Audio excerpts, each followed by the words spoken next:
CNBC is out with our Disruptor 50, a list of 50 companies shaking up their industry and reforming the way they operate. Number 28 on this year's list is no stranger to our Fast Money crypto audience. Ripple making its debut on the Disruptor 50 list. CEO Brad Garlinghouse joins us now. Brad, great to see you again. Welcome back to Fast Money.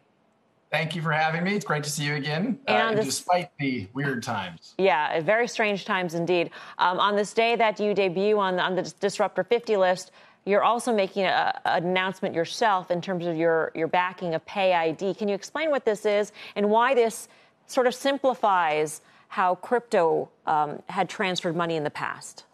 Absolutely. So at its core, Ripple has been all about enabling what we call an internet of value. Let's make all of these different networks that really don't talk to each other interoperable.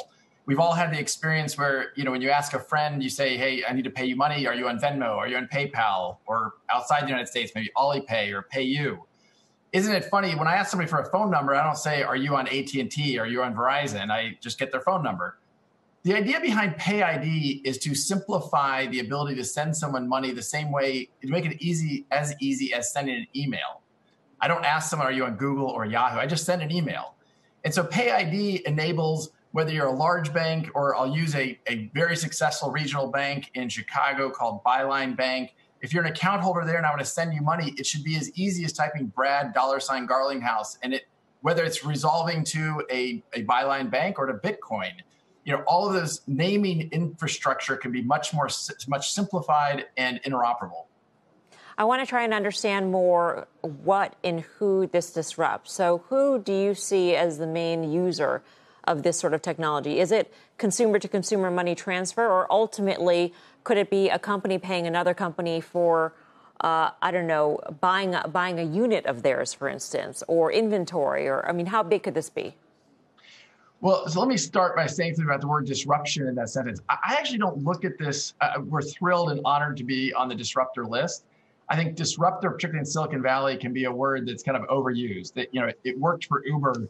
It worked for some, but I think to some degree, it's not about move fast and break stuff. It's about building. It's about partnering and enabling. So when I think about what PayID is doing, and really when I think about what Ripple's doing overall, how do we partner with the industry and make it more efficient? How do we make it better for consumers? How do we make it better for small businesses? What we're seeing with PayID is not that it's going to disrupt a bank or disrupt a payment provider. It's going to make them more efficient. It's going to reduce friction. It's going to make it easier for consumers, for small businesses. And if we can reduce the friction of payments, we actually can unlock a lot of things we don't really think about. Micropayments. There's a whole bunch of kind of almost science fiction, Blade Runner kind of examples that if the friction of a payment can go to zero, it's going to make all of our lives a lot simpler, a lot better. It's going to bring people into the financial community that are either underbanked or unbanked. All right.